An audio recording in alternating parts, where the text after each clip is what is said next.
How's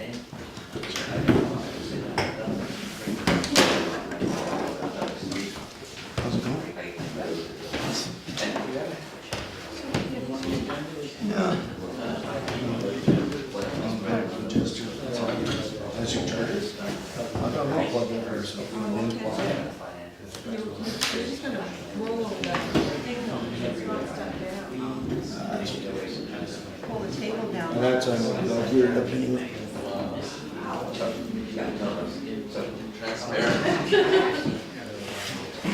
Just about ready?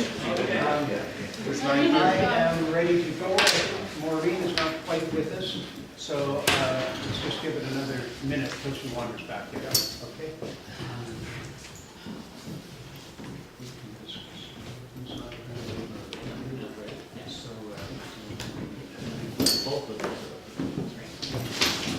Oh, I see what you mean.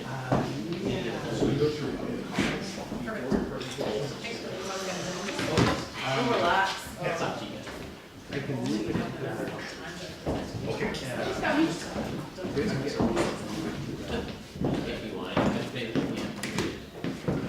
makes sense.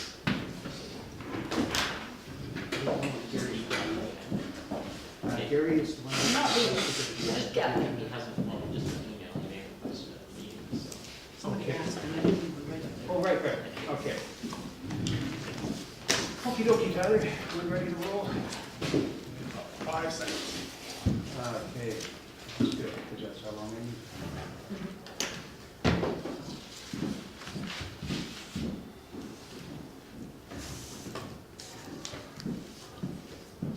All right, we're ready to go. Thank you. Okay, good morning, everybody. Let's start with agenda. Any additions to the agenda? Yeah, I think there was a request from Michael and I just to have a word about Snug Cove House. If we could just put that on as other business, I guess, at the end. Okay, do we have any report or documentation? No, it's just or it's just anything? it's Is just, that what this is? Well, we have the, I knew you would. yeah, Just getting ahead of you. yeah, it's just this, and I think there's gonna be a presentation from, or at least something from Graham about it. Okay, so this is something I believe requires unanimous consent to add to the agenda. Yep. Yeah, okay, We have a problem? if we did add it, we would put it at the 10.3 or? end of new business, Yeah. or after items from consent. So all those in favor of adding this to the agenda? Okay, those opposed? No. Okay, so No, it's okay. it's okay if we add it? Okay? I don't know what it is, but I approve of, let's deal with community business. Yeah. Great, thank you. Okay. Okay, so, Snug Cove 10, was that 10.2? House is going to be put up, well, it'll be actually, yeah, somewhere in there. It might be after 11, 11.1. depending on what we get removed from the consent agenda. There are 2 on-table items, both pertaining to business licensing in your package, 6.2 L and M.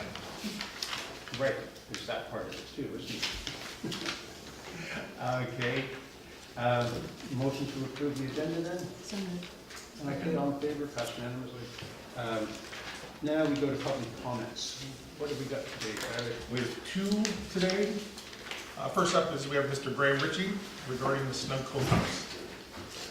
Okay. Thank you, Mayor and Council, for allowing me to speak and for putting this item on the agenda. I feel my presentation would be a lot stronger if I had some kind of uniform, but we'll have to make do with the cities. I've given you 3 pages of very poorly printed information. This is background information to bylaw 426/2016, which is the rezoning bylaw for the Snug Cove House site at 1080 Miller Road. Since we have now sold most of what we call our enabling lots, which hope to produce just under 50% of the funds needed for construction of the Snug Cove House residence. The first page shows the site except for the Snow Cove House lot, which is much bigger and is to the north, and I couldn't fit it in. So these are just the enabling lots with the Foxglove Lane, which is the central road that has been adopted by the municipality. Since lot buyers architects have got involved, they have tripped over a stumbling block, which is what I hope will be discussed by you today. That is the exclusion or not of garages from the FSR calculations. We were led to believe, or we believed right from the get-go, that garages were excluded. Subdivision planner Julie McLeod made the proposal for garages that would be excluded from the total area, total buildable area. The rationale for that is she wanted to keep the site clean. This is a very dense site. 12 lots in a very small space. It's all about density. This was seen as an advantage by the municipality of our first bylaw, which is 2008. The 2016 was a revision of the 2008 bylaw. It has since emerged that garages are in fact not excluded.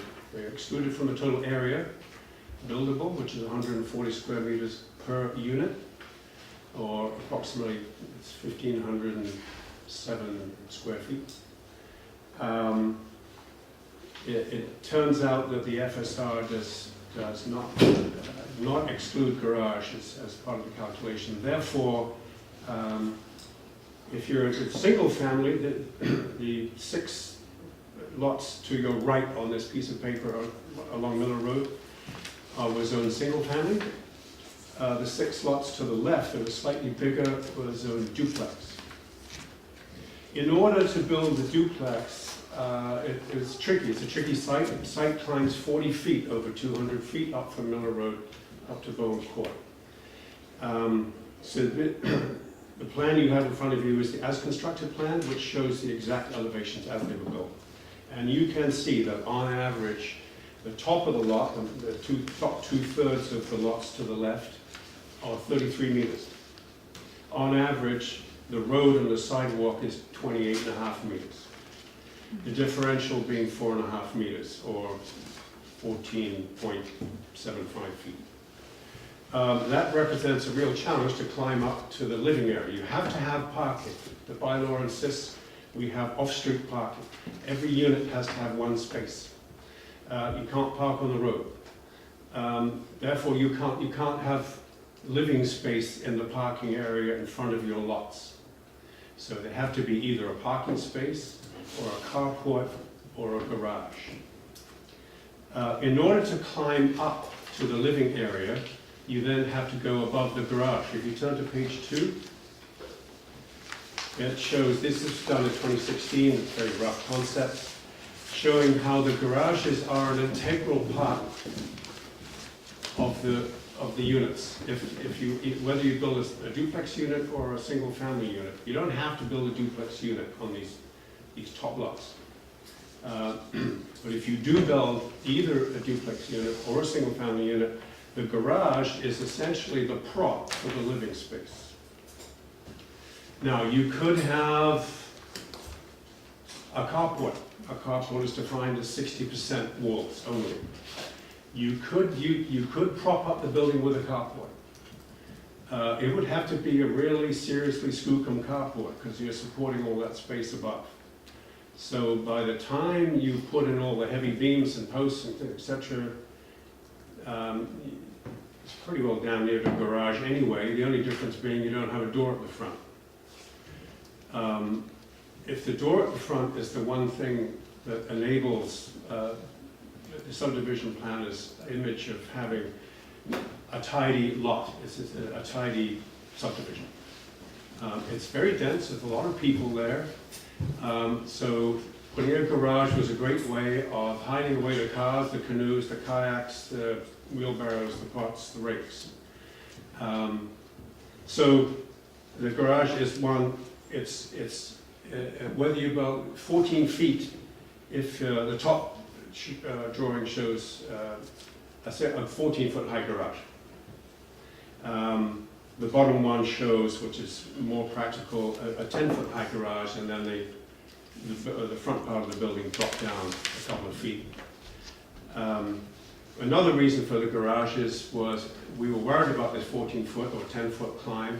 If seniors bought any of these lots at the top, they would, at some stage of the game, perhaps need a stairmaster, a stair climber, one of these mechanical stair climbers.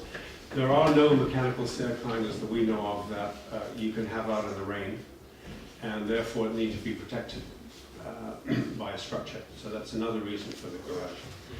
The third page is an extract, lot 2 of our enabling bylaw 426/2016, with the all-important density information at the top of the page.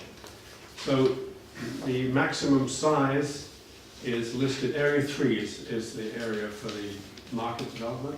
So it's area 3 that we care about, the right-hand column. Maximum size is 140 meters, specifically excluding the garage. So far, so good. The other line, the other 2 lines, the first line is building envelope, which is not a problem. The second line is FSR, which is a problem. That is total buildable, livable space.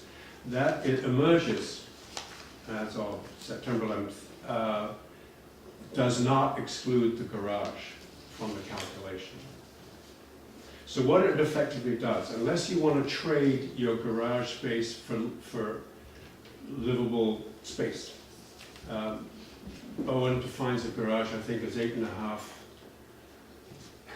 Graham, you're going to have to pick it up. Okay, sorry. We've got a All whole- right, that's it. Any questions?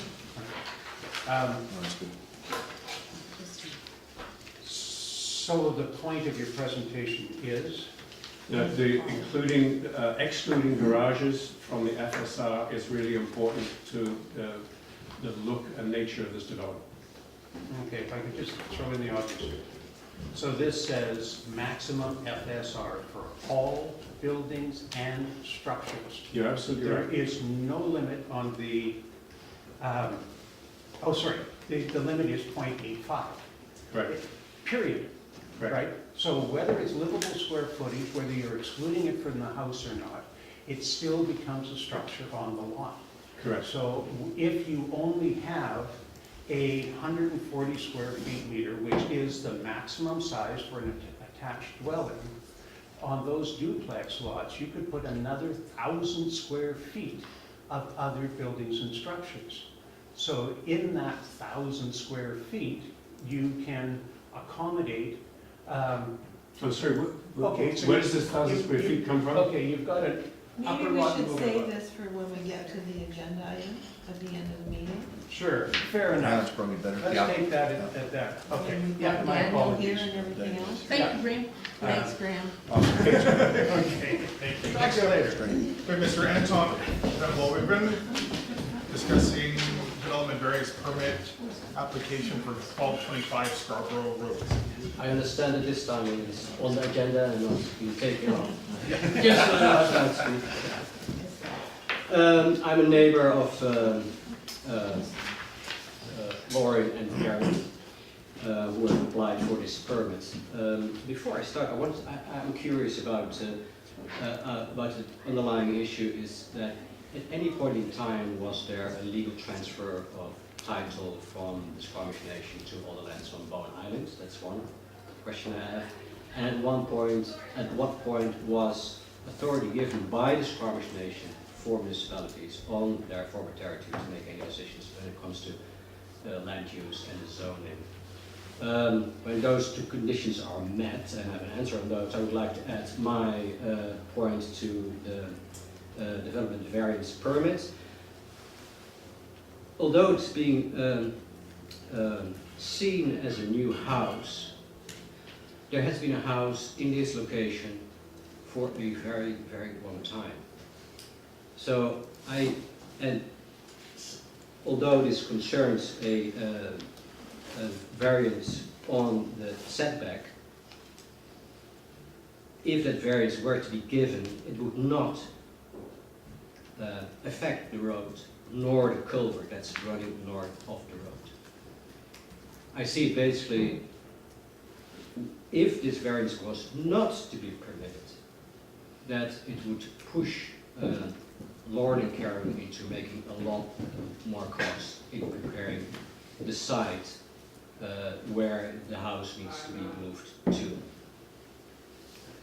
What they're trying to do is to provide for affordable housing for their family, and I would hate to see, especially during election time, that their daughter and their her partner and their granddaughter would be pushed off the island because they cannot find affordable housing. That would be really bad. Bad. So that's really, in a nutshell, what I'd like to bring to you this morning. Thank you. Thank you. Okay. On to the consent agenda. Is there anything anybody would like pulled from the consent agenda?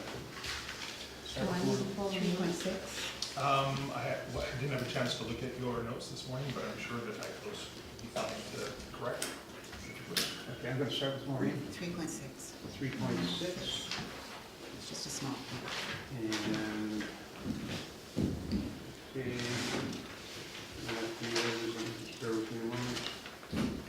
electric vehicle charging station. Okay, anything else? Okay, that's the only thing. Motion to accept consent agenda? And seconded, all in favor, passed unanimously. So, moving on from that, we have delegations. Good morning. Good morning. Thank you. Appreciate you guys having me here today. If anybody needs, we're going to go through a police report. It's got a lot of detail in it. If you need a printed copy because the copy on the screen isn't good enough for you, just let me know. We've got a couple copies here. Would anybody like a copy? Yes, please. Sure.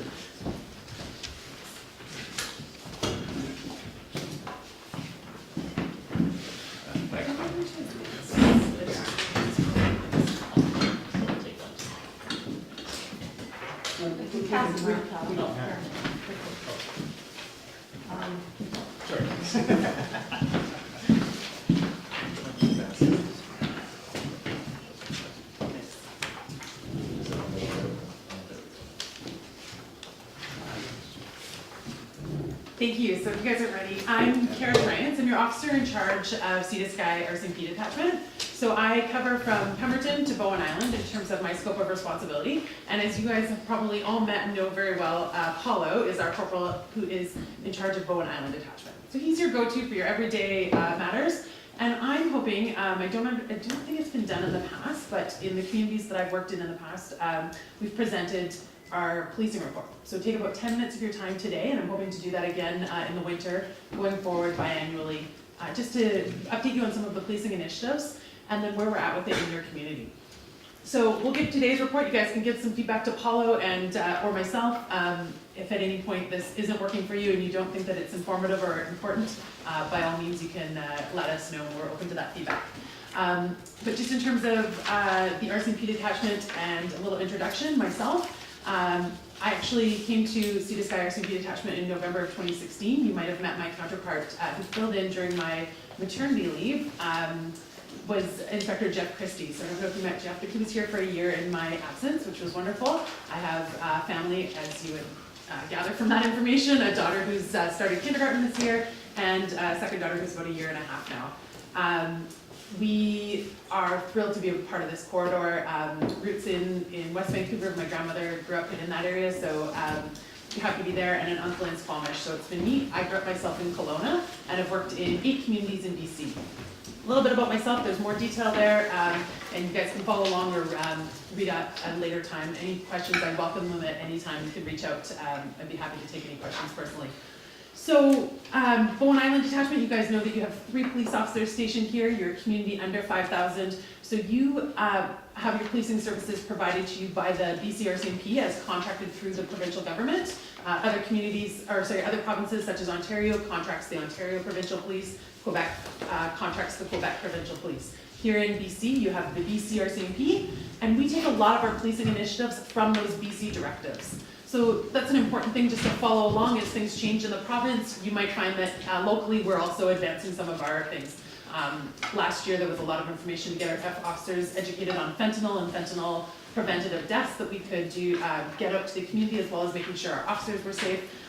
We're moving more now into the vulnerable persons, education around what we can do to assist people in our young population, mental health, interpersonal violence, things like this. So you'll follow along those BC RCMP initiatives that you'll hear from time to time through the media, through any time you want to look them up on the internet, they're there for you. We mirror our initiatives here locally in Sea to Sky and tailor them to your communities, but off of that kind of directive, I guess is the best way. My office is my office is 50% of the time in Whistler, 50% of the time in Squamish, and I try and make it here quarterly to meet locally with our police officers for training. If Paulo hosts a meeting, I'll come down for it. So it's not a direct scheduled event, but at least 4 times a year I try and make it over to the island, so you'll see me from time to time. My direct report is in Lower Mainland, and you are part of Lower Mainland District, and so we have an office in Lower Mainland, Surrey headquarters, and we respond to them in terms of directive. If you guys need to speak to my boss ever, that's where you would go. So just flipping forward a little bit here to our first, our strategic plan. So the strategic plan is set in April of every year. We consult with our community partners. Often it's agencies like the Howe Sound Women's Transitions Center or their women's group. We would meet locally with your community partners. We would talk to you as counselors and say, and elicit information. Is there anything that you think is a real priority for your community? And from there, we set those strategic priorities for the year. So we try and set some lofty goals and meet as many of them as we can during the year. And this is the time spent that our police officers are directing their energy and time when they're not out there responding to calls for service. And when they do have a call for service, if they can loop it back into these initiatives as well in terms of follow-up or preventative work, they do that as well. So this is what we call their unallocated time. Gone are the days where we drive around and just look for the criminal who's trying to break into the house. That's not a really effective policing model. That's not really an effective use of our time. You rarely catch somebody doing that, but we try and be intelligence-focused, forward-thinking, getting out into our schools, our community partners, building relationships, and seeing what we can do to prevent crime in that way. So if we look at crime reduction this year, we talk about reactive, proactive, and preventative policing, intelligence-led policing. You guys would have seen some placards or information around Garage 529, which is a program that is geared towards bike theft and trying to ensure that we register as many bikes as possible, and it's a social media-led bike theft prevention. It was designed out of Portland, which we all know to be a bike city, and it's had extremely good results in terms of people, bikers getting other bikers' bikes returned to them. So if your bike is stolen, it goes out on an app, and everybody knows the stolen bike. There's a site called Pink Bike where bikes are advertised for sale. It's one of the for sale sites, and they've been able to recover a lot of bikes this way. So we had a lot of bikes here on Bowen Island registered. In our Garage 529, the local community officers here have been in the schools at different events and talking to kids about crime reduction initiatives. So when we think about crime reduction, we're thinking about employing people to make good decisions, but we're also looking at intelligence-led policing. So targeting who our most prolific offenders are and who are the people that are social chronic offenders and focusing our time and energy in that way. You guys might remember that in the spring of this year, we had 3 individuals arrested for a drug investigation. That was in the newspaper. Charges are going forward with that. Very lengthy investigation with a lot of disclosure requirements that need to be met, so it's taken some time to get those charges before County Council. But some great work done by the police there in developing intelligence and being able to focus our energies into the drug trafficking there that I understand was a priority for this community. And for those who are looking to get that information in a small town to the police officers who are concerned about reporting, it's always a reminder. We like to remind people that the use of Crime Stoppers is extremely valuable for the police. And it's a great phone call. If you can make a phone call to Crime Stoppers, that's where we would direct anybody who wants to share information with the police but doesn't have the courage to do so in a small community because they're afraid of retribution. A couple of files that I know were probably really key to your community, one of them being around liquor and overconsumption of alcohol that created a violent situation. And and something that caused a lot of safety and concerns for your community members. So an area where you'll see our police officers being really focused on is the Liquor Control and Licensing Act, and making sure that we are serving within the liquor establishments are adhering to service regulations according to the Liquor Control and Licensing Act, where they get their authority to serve liquor, as well as making sure that people who come into the premise are also not highly intoxicated, and so that we can make sure that that's a safe place for everybody to be. You'll see lots of focus on that, just to make sure that the community is feeling safe. If we look forward to domestic related violence, and we call this interpersonal violence, in small communities, often the reported crime doesn't marry up with the actual crime. We are acknowledging that interpersonal violence is very much a challenging thing to come forward and report to the police in a small town. And so sometimes our stats can be skewed in this area, as seen from some anonymous reports, anonymous surveys that are done in other communities of similar sizes. You don't often see the police crime marrying up to the actual stats. And so we just encourage again that community members are seeking community resources in this area, and that the police are there to help in an anonymous manner. So we don't see a lot of domestic related violence here, but we certainly work in a preventative measure in this community when it comes to interpersonal violence. One thing that all of our police officers were trained in the early part of the spring this year was trauma-informed policing, put on by Dr. Lori Haskell. She is renowned for her education in trauma-informed education. So her latest studies show how trauma applied to the policing, how studies on trauma applied to the policing environment can help police officers make really wise investigative choices. And so if you think of somebody who's been assaulted, how they might be reporting to the police, or how they might be articulating something, or their memory. Lori is excellent in her education, so all of our police officers have received this training. And that just allows us a little bit better to understand what people are going through when they are dealing with these situations, and how we as police can respond to them better. Know that there's a lot of advancements we need to make in the RCMP in terms of education in this manner, and it's a very new science in terms of trauma and recollection and memory and court processes. So we're really grateful to have her education. Vulnerable persons. This is a really interesting piece, because this incorporates our youth and decision making, as well as people in the community who are dealing with mental health or substance abuse issues, maybe impacted by trauma that has happened in their life, things like this. So we work to engage community relations, and I had the opportunity to go for coffee with Paula this morning, and I need to know that when I come to your town that I've got to spend an extra 10 minutes if I'm going to go grab a cup of coffee before our presentation, because we needed to stop along the way about 6 times to make sure we shook hands and were introduced to the people in the community. So this to me is when we're actually doing policing correctly, because those community relationships are key to ensuring that we are connecting with the vulnerable people in our community. Those times when we're stopped roadside and say, hey, just so you know, so-and-so down the street has got this going on, it just doesn't seem right.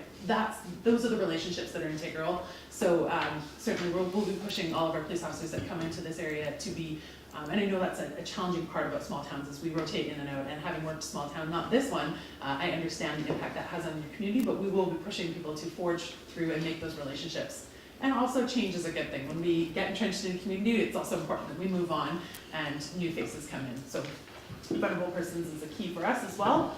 Road safety. So this is an area where you don't often want to see an increase in statistics. We are happy to see an increase in statistics in this one. In fact, we saw very high violation tickets and impaired driving related charges this year. So this is what we consider proactive work, where our police officers are out there issuing tickets or warnings, or stopping impaired drivers and making sure that we're processing those files.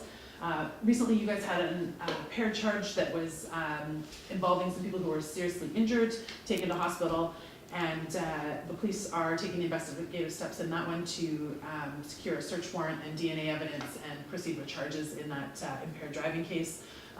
We take impaired driving very seriously, and BC legislation has given us the ability to pull people over roadside and deal with things in a quick and efficient manner through our IRP program. So really good work here done on the island locally on that, and of course speed in some of our key areas like the ferry and the school zones will be where we'll be focusing our times.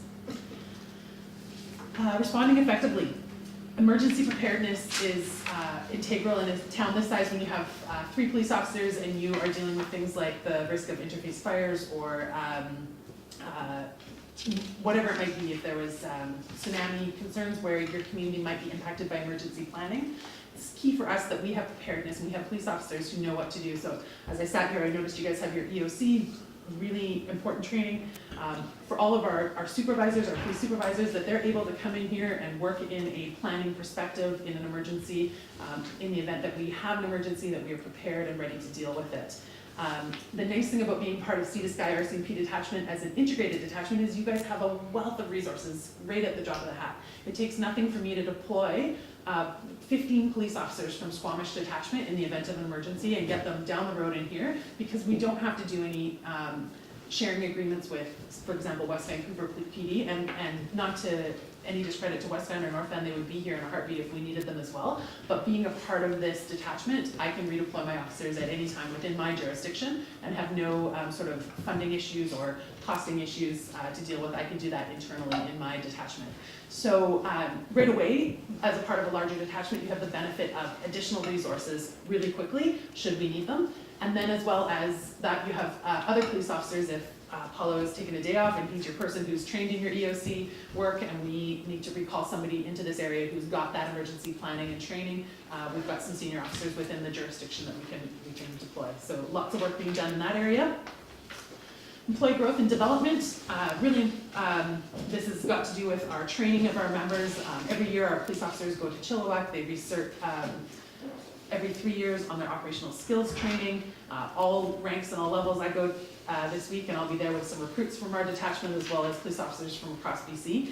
And the purpose of that is just to do your regular skills training, but you also do your first aid, your regular firearms training, etc. And then we send police officers on more detailed courses like your sexual violence investigators course, your investigative techniques, impaired driving, any of our major areas.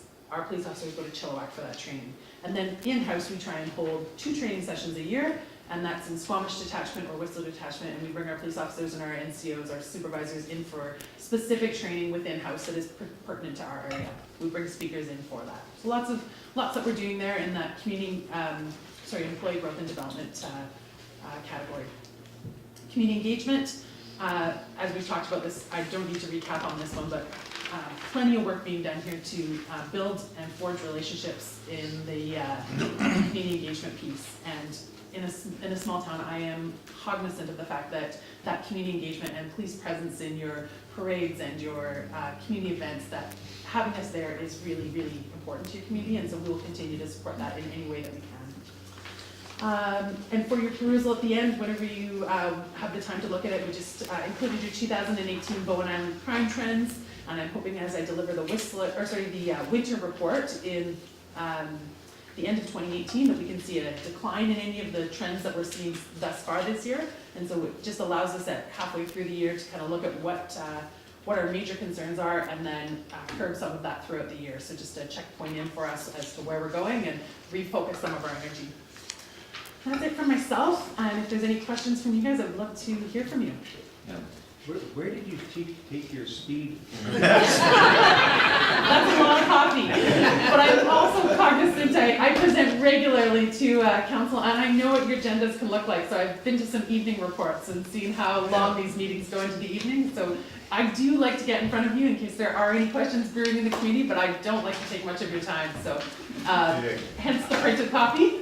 I'm just going to start, I'll just go around the table. You bet. Michael. Listen, firstly, I think I speak very well. Thank you very much for the update and the report. And what you've told us here is what you're doing for us. I have a simple question. When we're not around and you're back somewhere else and you're talking amongst yourselves, and you're thinking, what can we do really to facilitate the things that you're trying to do for us, for any municipality, Bowen or any other? What's your wish list of things that a municipality can do for you? Absolutely. So things are coming up brought to you either by the community members or people who have stopped you roadside, same thing, with concerns in the community, that you're communicating that with our detachment. Sometimes people are afraid to stop the police and say, hey police, this is our concern. We acknowledge that we wear a uniform and that can be intimidating at times. So if you can be that person that translates some of those concerns through to our local commanders, that's really helpful for us.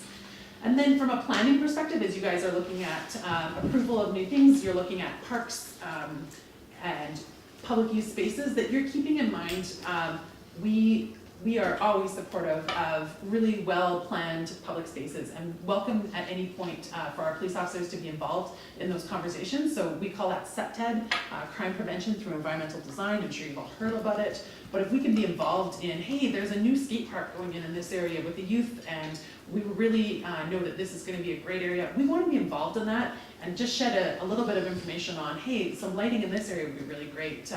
These kind of things would help us in a policing perspective. So yeah, involving us at the earliest stages. Emergency planning is key.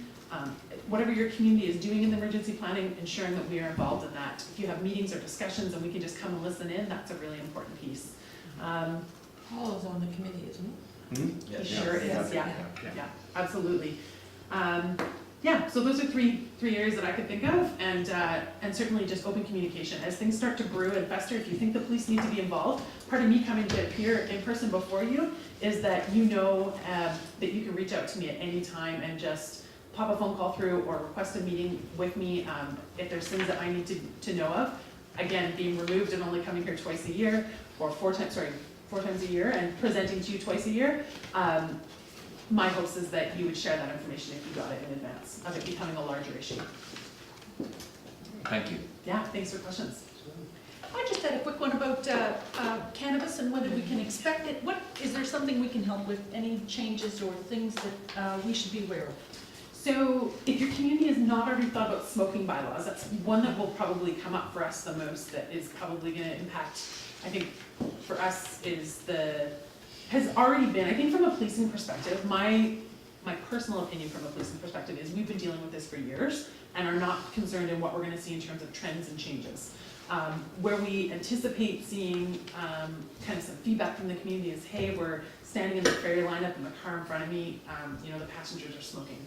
And so these are things that I think would impact the family behind that's now in the lineup and not really wanting their kids having to be breathing that air, right? Whereas if you're looking at these new legislation, I think they're leaving that up to the municipalities, and a lot of information hasn't been communicated in those small